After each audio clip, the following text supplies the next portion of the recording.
What's up, YouTube? Welcome to another video.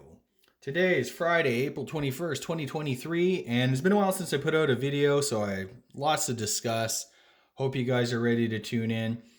Quick disclaimer, I'm not a financial advisor, so please do your own research and consult a financial advisor before making any investment decision like buying gold or silver. This channel's for entertainment purposes only. So guys, if you guys are into my videos, please like them, subscribe to the channel, share them far and wide. Check out my website, My Road to Wealth and Freedom. Link is in the description below, where I can kind of get more in depth in a lot of the stuff that I talk about. I got tons of coin articles if you guys are into that type of thing. So I guess the past 2 weeks have been pretty crazy. We're getting lots of earnings reports. It's earnings season, and a lot of companies are missing. A lot of are missing expectations, and it's just kind of more of the same. This is like the slow grinding down in the markets. That said, after the banking debacle back in March, S&P, Dow, risk assets have risen quite a bit. S&P right now is above 4,100. We got oil just under $78. Gold, which was on a tear, has gone down, probably about 100, almost $100 from where it was. I think it hit 2060. Today it's 1987, down almost 1.55%. Silver 2503. It's down 1.33%. Let's see, crypto. Yeah, even Bitcoin's come off. It's below 30,000 US. So there's been lots happening, lots going on. I don't know if you guys are still stacking. I was going to say, I meant to put out a post last week. I told you guys back in March I bought the Sprott Physical Silver Fund, PSLV. And I actually just took profits last, I don't know, Thursday or whatever. It was at its previous high. I'm not a trader or anything like that. I bought it. I was up about 25, 26%. And I took profits. I walked away. I think I put in about $1,000 and walked away with, I don't know, $250 or something like that. Which is good. I don't mind selling stuff like that. Now it's come off. As well as a lot of gold miners. I think I sold my Pan American Silver shares, and now they're starting to kind of get back in a range where I'm looking to buy again. I think if a recession hits, these miners, like the mining stocks, are going to get hammered. And I think if you've been investing in this space for any amount of time, there's a whole lot of buying. They go down, you're holding on, waiting for them to come back again, because there's always that story in the background. Gold and silver are going to outperform. You wait, they're going to go on a tear. And, typically, the opposite happens. One of the big reasons I decided to take profits on some of my shares last week was because we're starting to see it everywhere now. CNBC is talking about gold and so I was just like, then now's the time to kind of lighten up. I still hold, some of my core holding of gold miners, but and I'm looking to get back in. I sold these. Basically, I'm kind of trying to trade these positions, not the physical, obviously, because there's premiums and stuff like that are hard to recover sometimes when you sell. But ultimately, I'm gonna try and use some of my trading, with a small portion of the portfolio, to make some cash that I can go and buy some physical with, or vice versa, or something like that. Because it's a lot harder to kind of trade in at a physical gold and silver positions, and it's kind of almost not worth your while. But anyways, physical for safety, paper, and digital for trading. If you can make some money, make some money. That's the name of the game. I am looking at going in big, but at this point, the Federal Reserve, central banks are holding rates around the world roughly where they are. The Fed had indicated they might raise another quarter point, in May. We'll see. It looks like it's going to be a pretty horrendous slowdown And that's not going to be good for any risk asset. And we have banking problems. There's huge crisis going on. It's all kind of, it's really not in the headlines just yet. There's, okay, the commercial real estate in the US and here in Canada, it looks like that's going to kind of come off and be a big, big problem. Um, we have residential real estate, especially here in Canada. It's like, I think it was, 25-30% of all mortgages now are in this reverse amortization, and some have, or the majority of those might even have amortization periods that are well beyond 40 years. These are people who can't make their monthly payment. So the amount that they can't pay is being added on to their mortgage principal, basically. So their outstanding mortgage balance is growing with each passing week or month or whatever.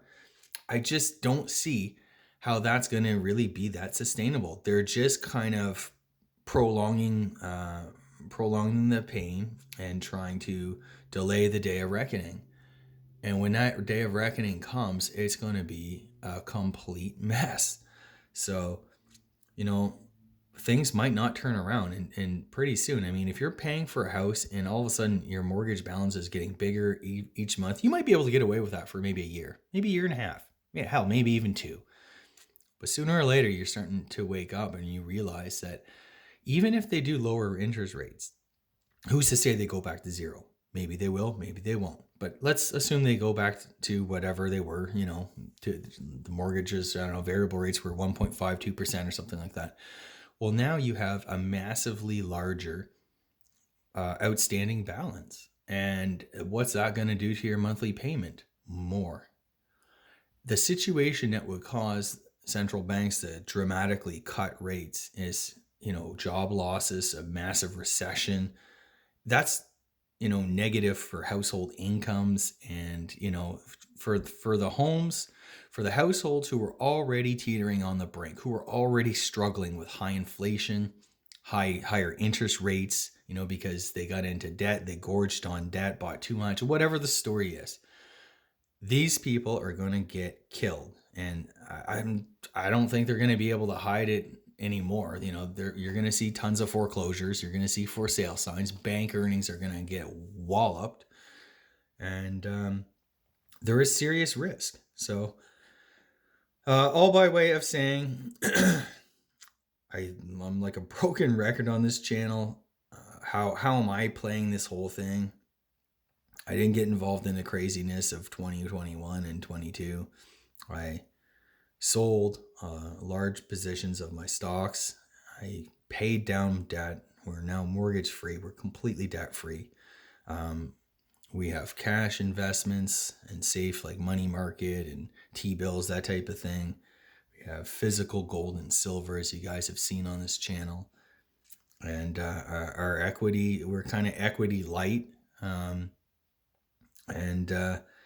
we're into kind of commodity stocks, and I that's the best that I can really kind of come up with. I'm not an options guy. I can't trade and don't really want to get into all that. I just want something like fairly straightforward and simple, and something that kind of, will give us a foundation that, we won't get crushed come what may. And I'm hoping that we'll be able to deploy our cash or kind of safe investments into, really great opportunities going forward, be it in real estate or in the stock market or in commodities or wherever. We want to have that option to kind of succeed when things go south. So that said, that's kind of where it's at. Our passive income is growing monthly. A lot of it is because of these higher interest rates. You can get almost 5% on a guaranteed investment certificate, a GIC, guaranteed money and stuff like that. It's, what, I'm good with that. I'll park that there. Or a high interest savings account, we're getting like 4 or 4.5, 5. That's what needs to happen. We're, as savers, we're actually being rewarded. So I have very little interest in taking huge risks. Even the miners, like gold and silver miners, they've gone up quite a bit. I don't know, probably 20-30% at least since Christmas. So I took some profits. And I'm unapologetic for that. I don't care. The name of the game is to make money and build wealth.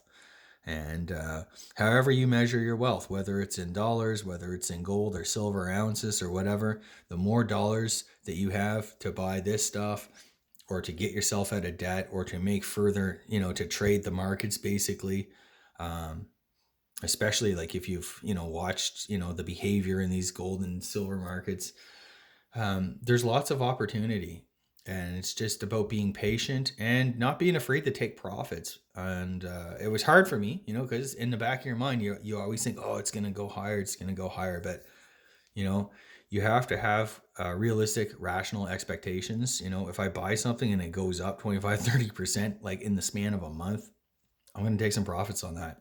It is what it is, you know? And with the profits I take on that, that will maybe let me buy the position back substantially cheaper, maybe, put even more of that money to work, or take some money off the table, maybe put it into something physical, and or go out to dinner or enjoy life, or do something, right? That's the name of the game. That's what it's all about. And like we saw with all these Bitcoin crypto guys, they made like a ton of money, but they didn't take profit. And it's not even that you would have to sell everything. Even just sell a little bit, a small portion. At least you can say, take that money, put it into something. How I bought a car, I paid off my mortgage, I bought some gold and silver, I took a vacation, I did something for that. I've been investing basically my entire adult life, and especially in before, like the last 20 years, I was more focused on building that nest egg, invest, reinvest everything. And now I'm kind of at the point where it's, the investments, I want them to start giving back a little. I want to start living and enjoying life a bit more. And because it's always that cliche, right? Like, oh, it's, you only live once. You're not coming back, that type of thing. You can't take your money with you. And yeah, I hear that. But at the same time, I don't want to live a miserable existence. Because I spent too much, or I don't have really anything to fall back on. And the way things are going, the uncertainty, I've always, would feel more comfortable with having things paid off, and having access to cash. It is what it is, right? That gives you your options. So yes, I took profits, and I've been on this thing about buying. As you guys tuned in, I bought that 1 ounce Canadian maple. I've been buying a lot of the historical European gold, the gold coins. That's kind of my little sweet spot. I've noticed that, in addition to, their metal value, some of these trade off basically their straight bullion value. But if you get some a little bit nicer, they actually have a numismatic value. I like the honey golden tone in this German 20 mark. These are really beautiful coins. So much history behind them. And there's certain ones that I'm kind of on the lookout for, that if I see, it's an automatic buy. I don't wait. I don't think about it. I just know, hey, this is a tough one. If I pass this one up, I'm probably not going to find it again. So I don't have it here to show you, but I recently purchased yet another European gold coin. This one is it's a tough one to find. It's from Romania. It's a 20 lei, L-E-I, 20 lei, something like that, 1944. And it's a really kind of cool looking coin. It has, the head of like certain soldiers wearing helmets from different wars. And then on the back, it has a bunch of coat of arms from these Transylvanian counties that were annexed from Romania at the outset of World War II by Hungary. Hungary took them over, basically stole that territory, and the Romanians were obviously pretty pissed off about that. And once they got it back, they struck this, I don't know, medallion or coin or something like that. But anyways, it's just, to me, it's interesting, and I appreciate my historical gold coins. And, not only are they really great for their bullion value, but they also have a numismatic value that I think will kind of smooth out price fluctuations in the underlying metal.